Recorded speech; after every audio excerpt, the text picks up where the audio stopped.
que está siguiendo, pero sí que pregunta si se pueden introducir alimentos nuevos a un niño autista con 9 años.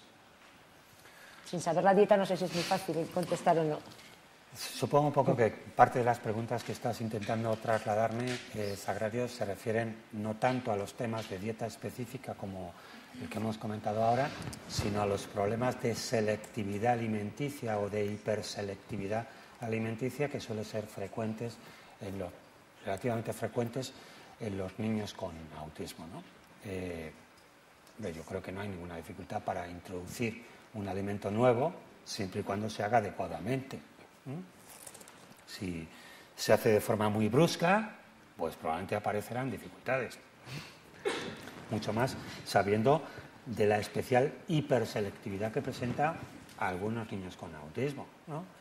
Que a veces también está claramente condicionada por los hábitos de alimentación en la casa, porque con frecuencia también se observa que cuando ese niño es colocado en un comedor escolar, tras un cierto periodo empieza a afectar todo tipo de alimentos que hay en ese comedor escolar, que habitualmente también están peor preparados porque dependen de un catering, pero cuando hay un trabajo sistemático, pautado, tú lo sabes, pautado, sistemático, poco a poco, sin perder la paciencia, gradual, utilizando estrategias que puedan ser efectivas y que pueden ser muy variables las estrategias, se puede conseguir que los niños acepten otro tipo de alimento, ¿no?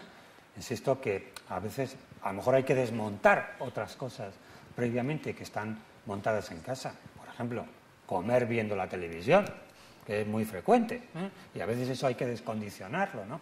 U otras historias, ¿no? Es un tema complicado, pero indudablemente si uno tiene la voluntad de conseguirlo, lo consigue. Tampoco hay que empeñarse, empeñarse, ver estas cosas un poco como un empeño, de que tiene que comer absolutamente de todo, también puede ser un error.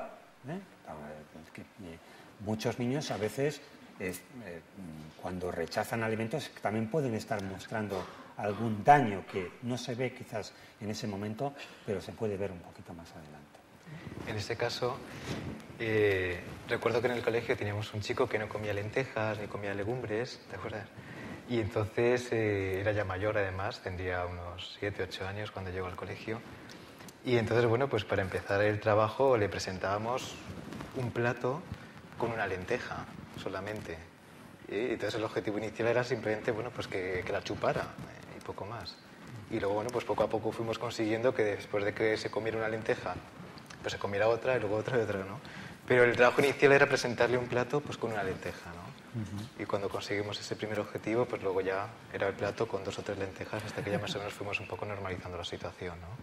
Pero bueno, fue un trabajo que nos llevó bastantes meses hasta que fue admitiendo que comiera legumbres. Y entre otras cosas, en casa no están habituados a comer legumbres.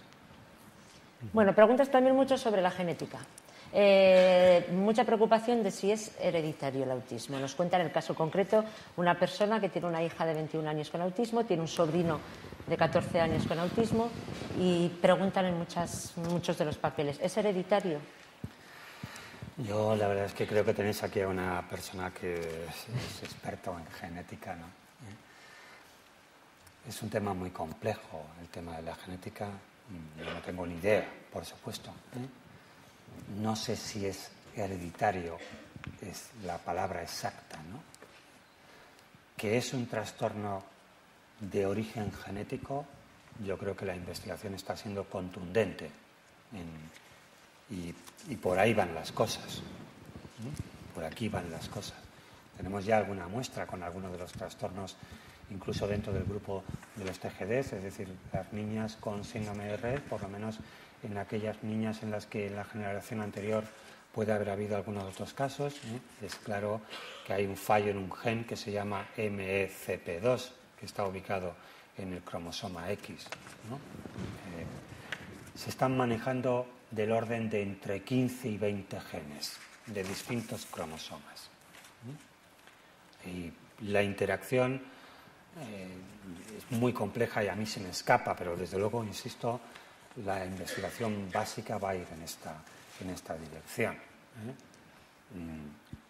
tenemos otras evidencias que son muy contundentes, ¿eh? Es decir, en los casos de gemelos monocigóticos, la tasa de concordancia es muy alta. Cuando uno es autista, el otro es autista en un 80 o 90% de los casos, cuando haces un uso muy estricto de lo que es la concordancia, cuando haces un uso amplio de lo que es concordancia, incluso en gemelos monocigóticos la tasa de concordancia es del 100%, ¿no? Eso, la presencia de otros trastornos del desarrollo del lenguaje en algunos hermanos de niños con autismo, pues indudablemente pues también apunta en esta dirección. Eso que se viene a denominar fenotipo autista ampliado, esas características un poquito de personalidad o de comportamiento que se pueden observar en algunos padres, pues va en esta dirección. Es evidente que el trastorno es genético, pero ¿cómo se manifiesta esa alteración genética? ¿Por qué ocurre en uno de los niños y no en los otros hermanos? No está nada claro todavía esto. Porque se están produciendo mutaciones al azar. No lo sé.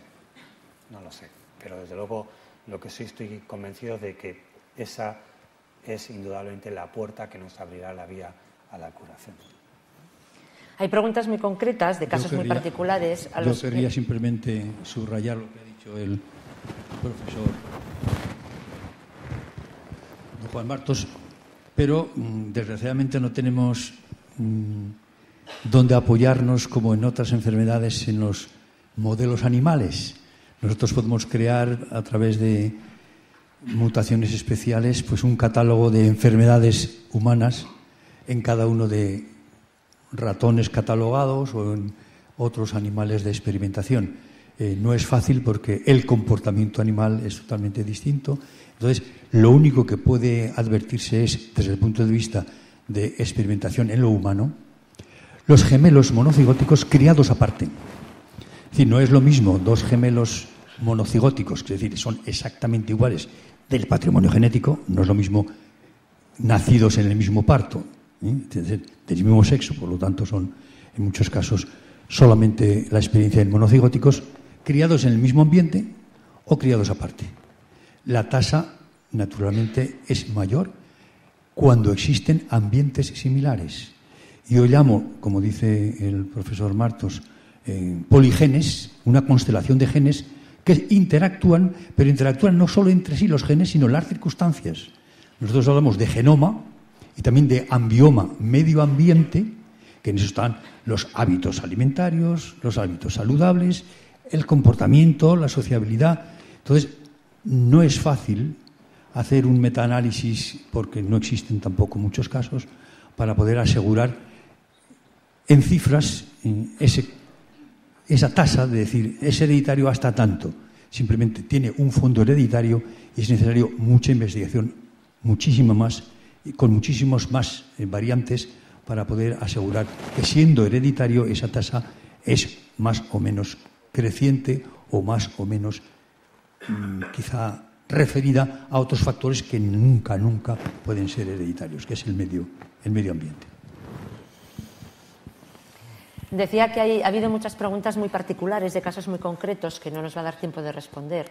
La Fundación Genes y Gentes tiene también especialistas que, si alguien tiene algún interés en casos concretos al término de este debate, pues se puede pedir información de la Fundación y con ellos quizás recabar más información sobre los temas muy particulares. Pero sí que ha habido una pregunta que también me ha llamado la atención, porque es la preocupación de muchos colegios de cómo actuar con niños autistas o con niños Asperger.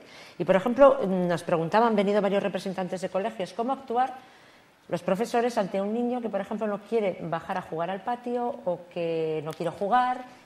¿Qué hacen con este niño? Yo creo que lo esencial es que cambiemos un poquito el chip. Nosotros no podemos exigirle a un niño con autismo que sea normal, porque no lo va a ser. Es decir, que yo creo que esto es muy relevante.